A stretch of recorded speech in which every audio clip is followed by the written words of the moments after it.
Ya, hari Rabu kemarin sequel Avengers Endgame tayang perdana di bioskop-bioskop tanah air. Dan ini dia informasi lengkapnya.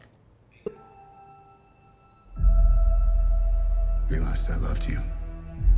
24 April 2019 jadi hari yang paling ditunggu-tunggu penggemar Marvel Cinematic Universe nih. Karena sequel Avengers Endgame tayang perdana serentak di bioskop Indonesia. The world has changed.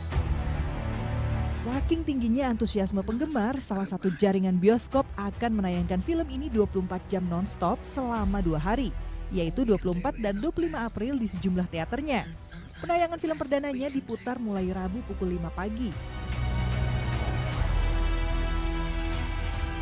Baru kali ini nih ada film yang diputar sejak subuh.